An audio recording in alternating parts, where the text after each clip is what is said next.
If you'd like to participate in the discussion or leave us feedback, you can contact us at levelupyourgamingpodcast@gmail.com or find us on Facebook at facebook.com/levelupyourgaming.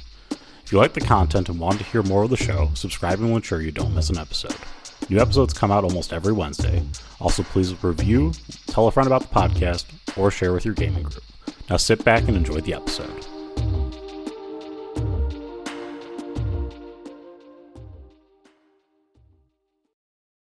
Welcome to the Level Up Gaming Podcast. My name is Aaron, and joining me once again, I have Josh. Josh, how you doing today?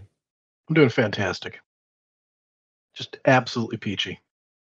You're doing so much better than the last time we tried to record. Well, I mean, I did something last night that really does bring up, my spirits. It makes me feel good. It sort of rejuvenates me. Do you want to know what it is? Mm-hmm. I TPK'd my players. You did? Just absolutely wrecked them. Just ruined their day. No, it's we've been doing this dungeon crawl for a while, and they wandered into a bad room. Is this your mega dungeon? Not my mega dungeon. I'm running a pre-built mega dungeon because we didn't have time. And it was like one of those, we have to do something right now. And I was like, well, mine's not ready, but I had one sitting around. So, but yeah, it was bad. They rolled terribly, and I crit maybe 30 times. It was impressive how long they could stay alive. The dice were in your favor. Oh, it was brutal. It was so bad. Multiple rounds of them not doing any damage and me just like dropping them repeatedly. So they have two healers. Had two healers, and it did not help. All the healers in the world wouldn't have helped in that. No, it was rough. But it was a nice like pre-built thing that just sort of we were just going to do it one time, and it just kept going. Like there was plenty of it. They were enjoying going through the dungeon, so we just kept going to it. There was no backstory, no information, so I sort of had to build it on the fly, and it's been fun. Well, it sounds like somebody made it sort of ties into our topic here. The way you killed them all was pretty simple, but it sounds like they maybe made the game a little bit more complex out of a simple pre-built thing. And that's exactly what I want to talk about, is what happens when your simple story, your one shot, becomes a full-blown campaign or something that's way more complex because your players decided that they wanted to run with it. It's such a terrible burden to have, your players wanting to play your games. We're really talking about first world GM problems here. Yeah.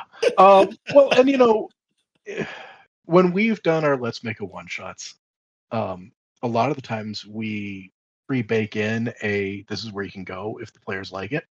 Yep. But I've picked up a bunch of these one shots, or like I take a look at stuff online, and they're bare bones. In fact, like a lot of these dungeons, you get like a little dungeon or a couple of dungeons together that really are fun to be in, but it's almost as if the world outside of the dungeon is a complete void, and there's no town to go back to trade your stuff, which incidentally is how we were playing it in the game that I just killed everybody in. But if your players like it, you should build something, right? That is my philosophy. I mean, again, there might be a time when you're doing a one shot and you sort of establish this is going to be a one shot, not going to last much more than it doesn't have any legs beyond that. And then in that case, you just kind of I would probably not go through the hoops to make something bigger and more complex. But if you develop a one shot, or you have your idea this is just to get us by for a night or two, and your players find avenues within the game, to make it it gives you opportunities to truly yes and your way through it. Mhm. And that's when I think, you should really bite on it and go, okay, let's let the players have their fun. They're clearly latching on to something here. And as long as your players aren't like actively trying to ruin the game, they're trying to participate, make something out of the game. That's when the improvisation really works like its best there. And you just kind of let the story uh you let it breathe a little bit. You just let the players take their time, have their fun, and kind of work through the problems that they're seeing or their avenues of thought. And you just kind of go with the flow and what they're doing. Yeah, I think that's the first thing you got to remember with this is that your players are if they want to continue playing this after you've completed the one shot, it's because they're having fun, right? They've been Yeah. pulling on threads, they've been seeing things they like. The world that's been generated um, is interesting or has something that they're latching onto, or they've just they're really connected with the characters that they've been playing or each other or the NPCs that they get involved in.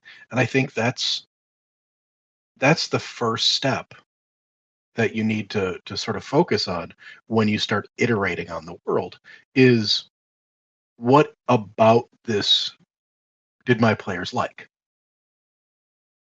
Yeah. I mean,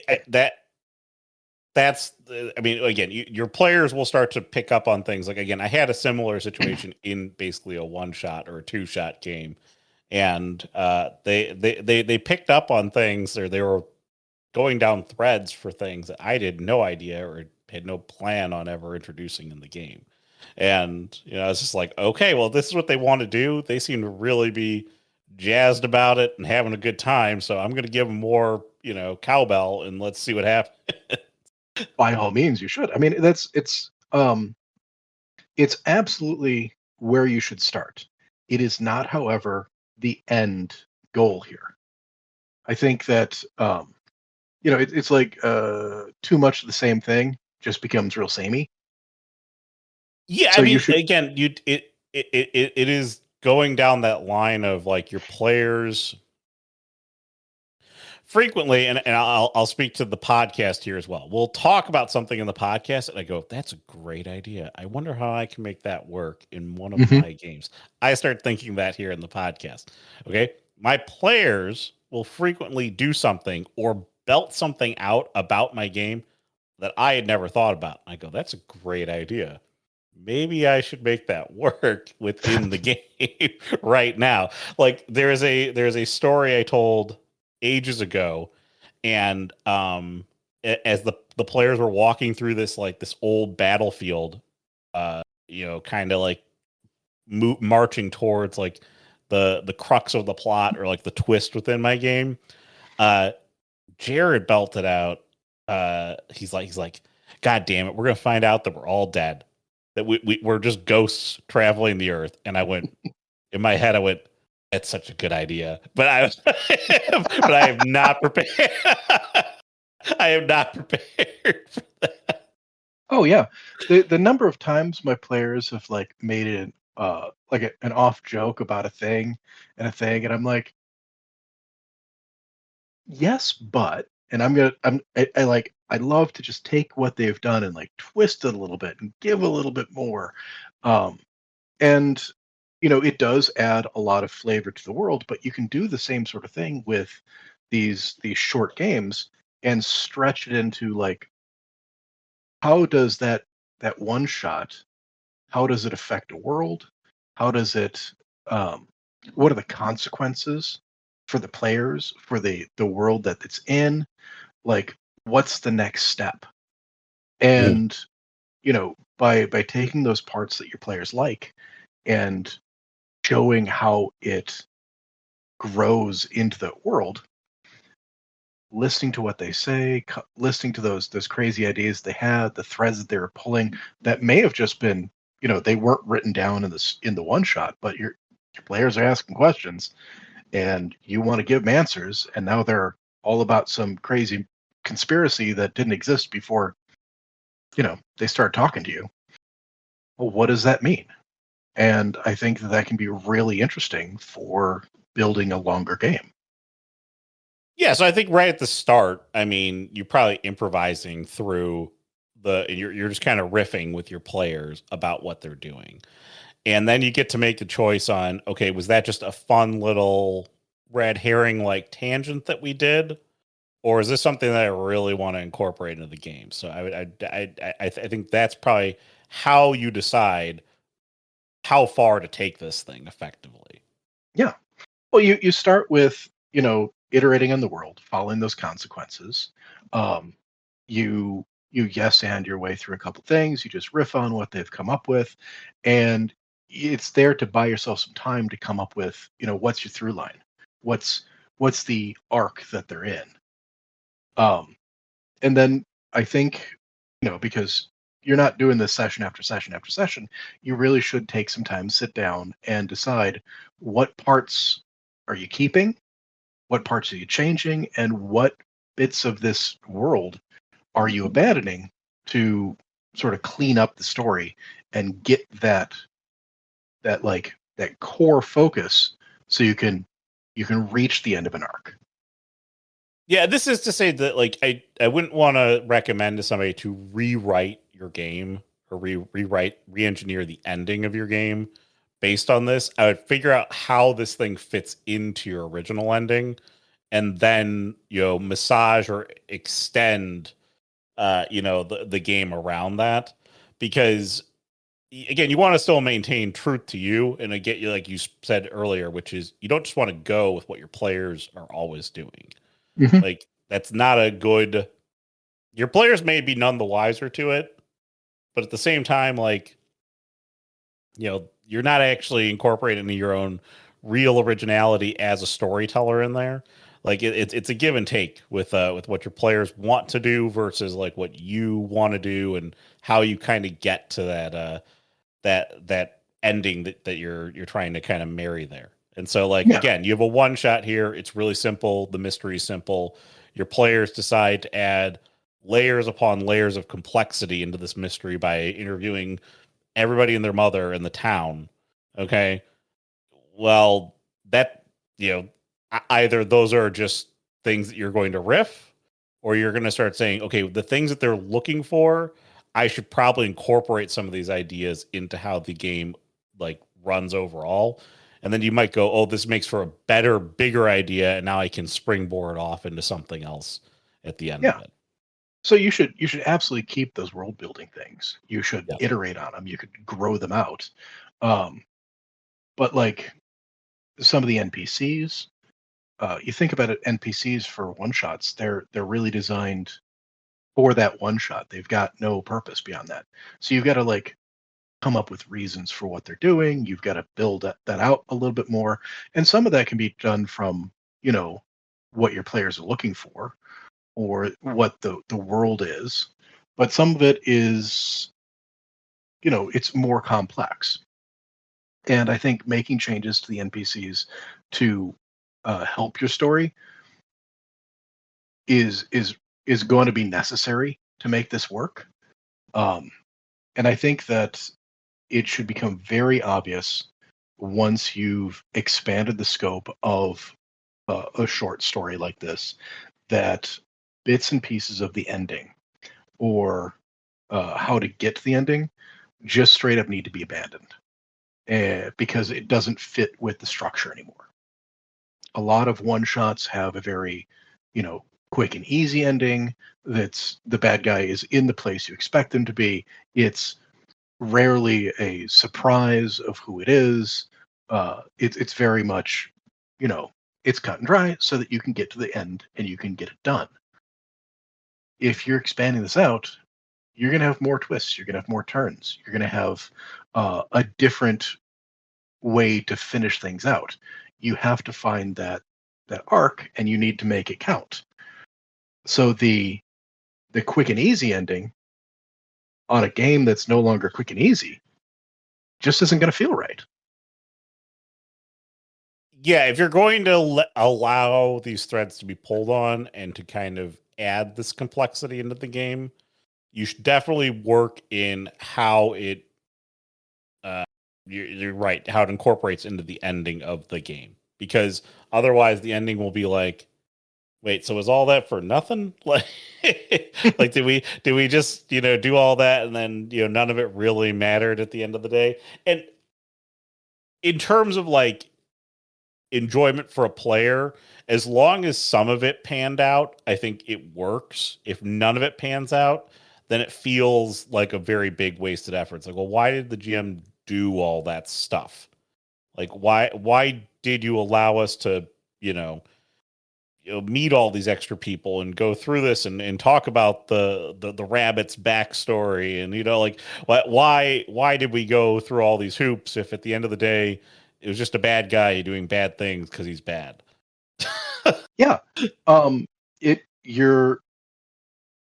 you should be looking at why your players are pulling on the threads, what they're getting from this whole thing. And the longer a story goes on, the higher the stakes need to be for it to really feel like you've accomplished something. And, you should be thinking about that pretty soon, once you've realized this is no longer just going to be a one shot that's over and done with. Is what is the arc? What is the story that we're telling here? Where are we going with it? And you have to be able to stick that landing. And the best way to do that is to ramp up the danger, build those stakes, and give your players a way to, really come through in the end, the big hero moment. Yeah, again, it's about sticking the landing. All the build up there is great, unless but if you don't do anything with it at the end of the day, it's a bunch of fluff that never was just. It feels like padding into an incomplete game. Yeah. What about the player characters? You ever think about how one-shot player characters are a So lot yeah, like so this is interesting because fruit flies? most one shots. So if you've given people pre-made characters, I feel like they tend not to push as far this sort of stuff because they have no attachment to the character. Okay, and so they've got no responsibility for like what happens next to the character. You'd have to have like it could happen. I'm not saying it can't happen, but it's probably more likely that in a one shot you've asked your players to make very generic characters, and from this they decide to spawn they grow personalities in the middle of the game that you just didn't know were there, and then suddenly you guys have some like, okay, your one shot becomes a 5 series game, a 5 session game that turns into a long campaign because those 5 session games was basically the session 0 that all the players needed, and they just fleshed out their one shot characters in them. Yeah.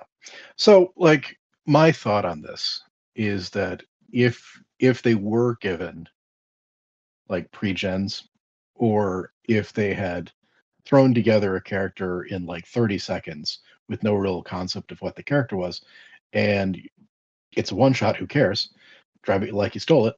Um, that as soon as the game becomes more complex, the option should be there within a session or two to be like, hey, I understand this is not a character for a longer game. Do you want to alter it? Make it your own.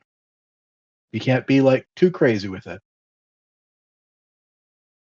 Stick with some of the core features and stuff so it's the same character, but you know, flesh it out. Give it um, more avenues to explore as a character rather than just like a little one shot, no nothing. Um, Limited alteration, I think that makes yeah, sense. I mean, like, maybe allow them to kind of how do I say it? Like reposition some of the dots in character creation, some of the stats in character creation. You're only that far into the game at that point that it's basically unnoticeable. Mhm. Based on how you've decided to structure or create the character. And let the core Backstory. of the character maintain, but like let them, bring in additional things to be able to make the character, flesh out and be unique as well. Like perhaps they introduce themselves. Perhaps your one very social player decided to social up like left and right during the campaign or the one shot. Now a 5-game session, and they've really done a lot of work in that area. Well, let them just add that to their character going forward. I mean, again, you can. Nothing says you have to start from the base level 0 character or level 1 character and then work your way up. You can say, these were ambiguous one-shot characters. Well, you're basically more like a level 3 character, and you're kind of like putty, and you can kind of work it out and massage it into something that's more unique. Yeah, and backstories are another thing. Like if your character, if the players, were given a character or didn't flesh one out, and now it's become more of a campaign or just even a, 5 sessions or whatnot. If you want to give them a little bit more to work with, maybe however they introduce themselves was just a ruse because they didn't know these other players, and now you can change it. It doesn't have to be, you know, um, lightning strikes and where Teddy was standing is now Jim. It's a completely different person. Uh, it can just be you can work it into a game where, as people become more familiar with each other, trust is built, they share more, and the histories that they had shared before might change, might show different features. And so it doesn't have to be a big deal about making changes early in a campaign like that, early in a game session. Um, but I would definitely give your players the option if it was one of those. Here's some character sheets I've pre-gen for you, and let's go and run a one shot. Now it's you know 6 games in, and they've traveled from town to town solving mysteries in their van. So Yeah.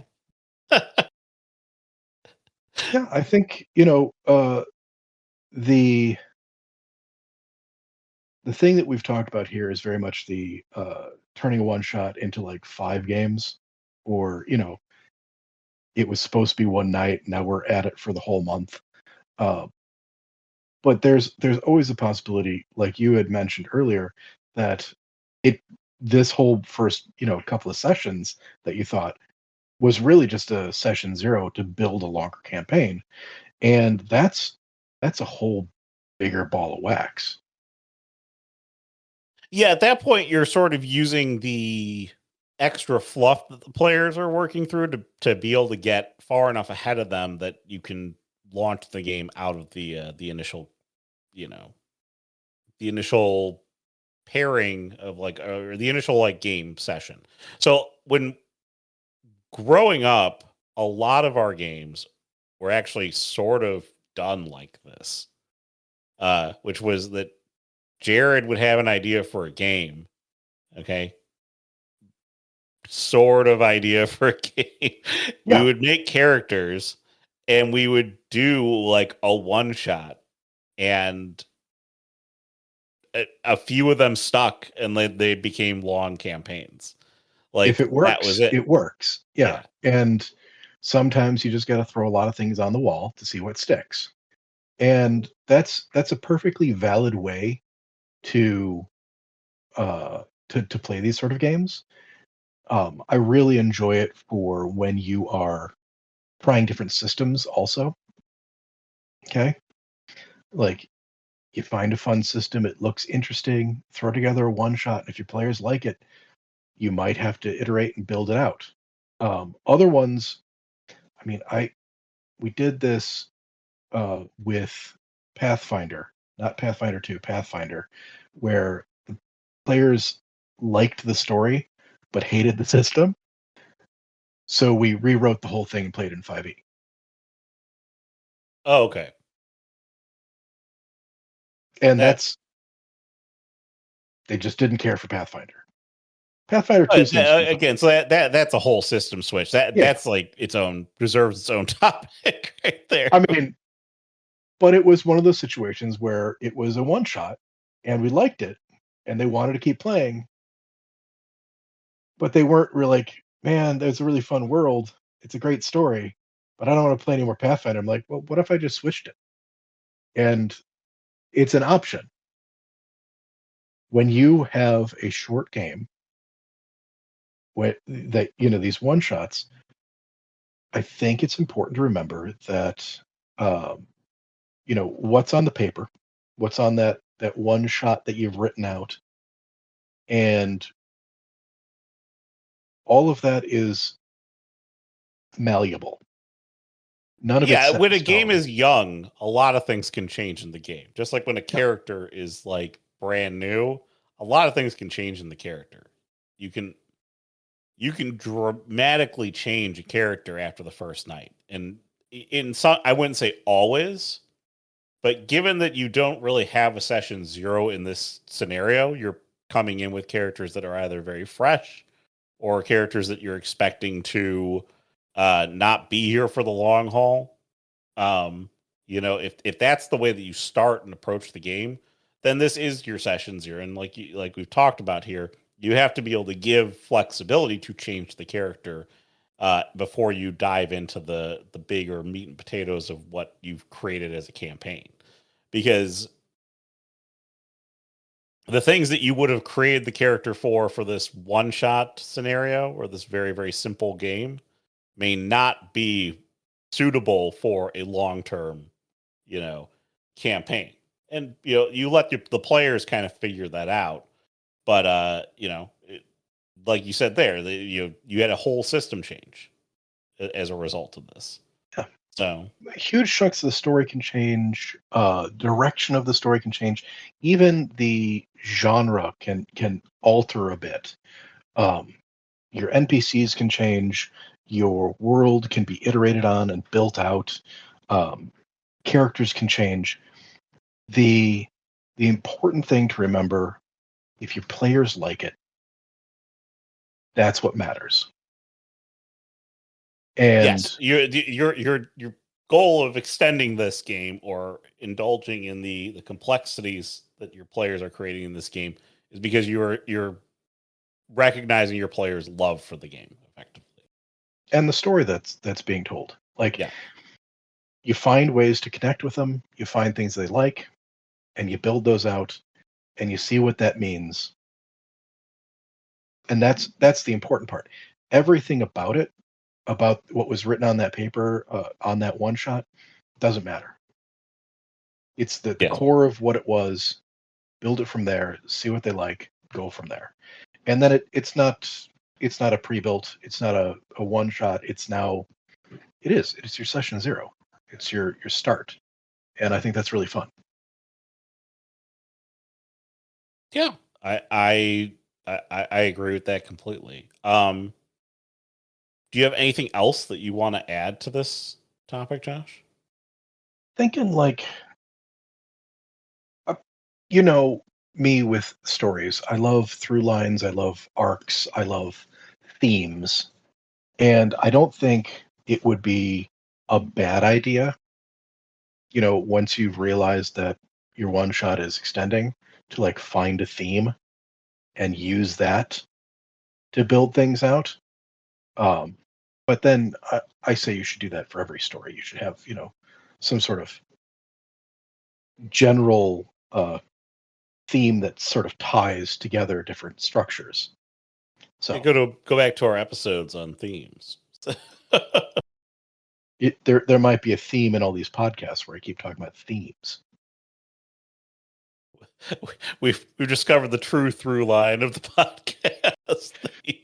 God damn it! Why don't your stories have purpose? Yes, that is the true way to level up your gaming. Use a theme. Just one of many. Keep listening for One of more. many. Yes, a new one every week. um, anything else you want to add to that, or that's the? I mean, that's what I got. Do you have anything you want to add? No. I just want to make sure that you got the last word. I always give you the last word, except for that one episode where I didn't. Um, I'll never forgive you.